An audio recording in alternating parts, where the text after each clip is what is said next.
అందరికీ నమస్కారం. మరి మొన్న నంబూరు నాగరాజు మా అన్నయ్య గురించి మాట్లాడాడు. ఓకే, నాకు ఒక మెసేజ్ కూడా పెట్టాడు. నాగరాజు, నువ్వు తెలుసుకో, మా అన్నయ్యకి ఎందుకు పక్కన పెట్టాను, దేనికి పక్కన పెట్టాను అన్నది నువ్వు కంపల్సరీగా తెలుసుకోవాలి. చనిపోయినోడు దేవుడు, అవునా? తన మీద నిందలేసి మాట్లాడతాం. నీకు ఆశ్మంటోళ్ళతోనే నీకు తగులుతారు. గోవర్ధన్ డబ్బులు ఇచ్చాడన్నాడు ఎవడు చెప్పడం, పెళ్లి కానుక ఇచ్చాడని ఎవడు చెప్పడం, మా అన్నయ్య అన్నాడని మాట్లాడావు. శవాస్. మా అన్నయ్యకి నమూనాలు నీకే. మా అన్నయ్య ఏం చేశాడు, అందరూ తీసుకున్నారు కదా, వైసీపీలో ఇల్లు తీసుకున్నారు. స్థలం వైసీపీలో స్థలం తీసుకున్నానని తెలిసింది. తెలిసిన తర్వాత ఏం చేయాలి నేను? అనయ్య, నువ్వు నా ఇంట్లోనే ఇల్లు తీసుకున్నావు వైసీపీలో అంటే నాకు చాలా అవమానం అన్నయ్య. నువ్వు దయచేసి మా ఇంటికి వచ్చి, లేకపోతే మీ ఇంటికి వచ్చి భోజనం అయినా మంచిగా చెడ్డైనా అక్కడ వరకే. కానీ పార్టీ కాడికి వచ్చేటప్పటికి నువ్వు వేరు, నిన్ను వేరు. నువ్వు వైసీపీ వాళ్ళ దగ్గర వెళ్ళి తీసుకున్నావు కాబట్టి రాజకీయ పరంగా పక్కనుండు. అన్నదమ్ములుగా నీకు కావాలంటే ఇంటికి వస్తా, నువ్వు నా ఇంటికి, అంతవరకే. కానీ రాజకీయంగా ఎవరు చెప్తే మాత్రం నువ్వు ఇల్లు వైసీపీలో తీసుకున్నావు కాబట్టి నా ఇంటికి రావద్దు, మాట్లాడొద్దు అన్న. అది తప్ప దేని గురించి? వాళ్ళు వైసీపీ, నేను టీడీపీ అని.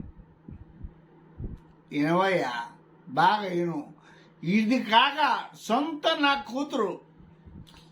నా కూతురు మేటిగా ఉందని ఉపాధి పనిలో వైసీపీ వాళ్ళు వెనకాల కండ వేసి తిరిగిందని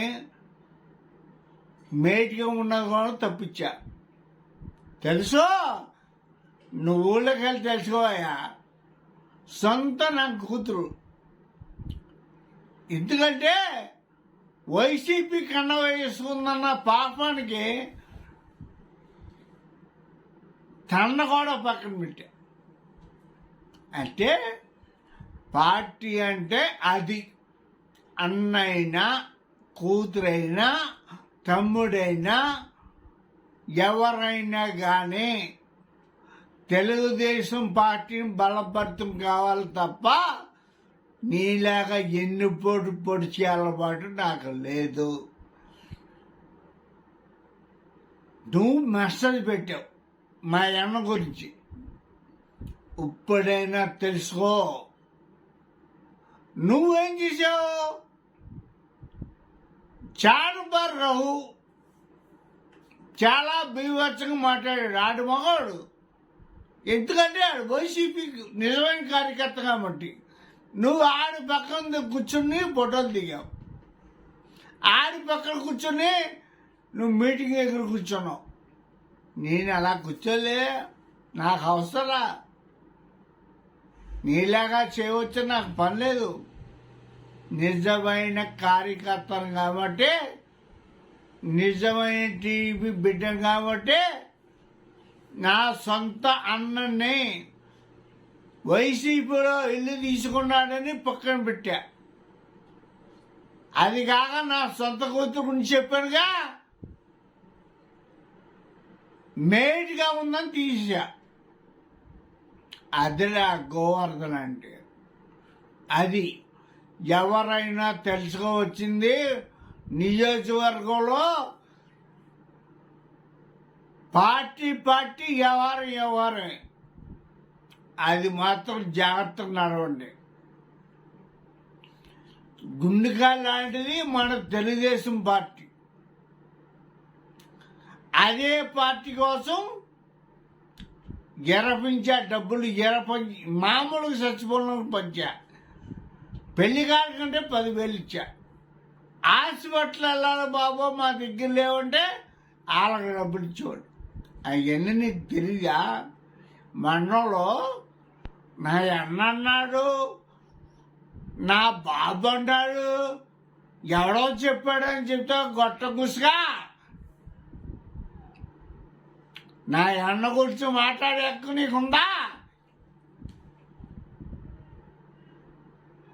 నా అన్న గురించి మాట్లాడే హక్కు నీకు లేదు.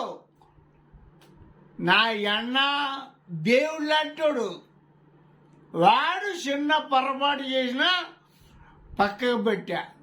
అదిరా నేను నా అన్న గురించి మాట్లాడతావా నువ్వు?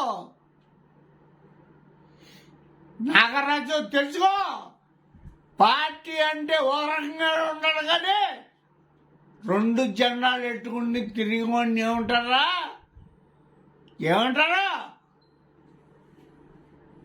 నన్ను చంపేస్తావా? ఏమని తిడతావు? సంస్కారం నేర్పాడు పైనుంచి చంద్రబాబు.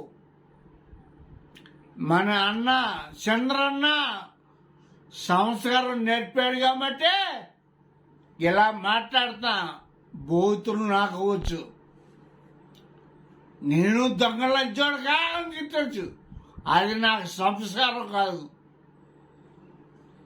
కానీ గుర్తుపెట్టుకో, ఒక కార్యకర్త ఇంటికి 50 మందిని రౌడీజం చేసి తీసుకొచ్చావు నువ్వు.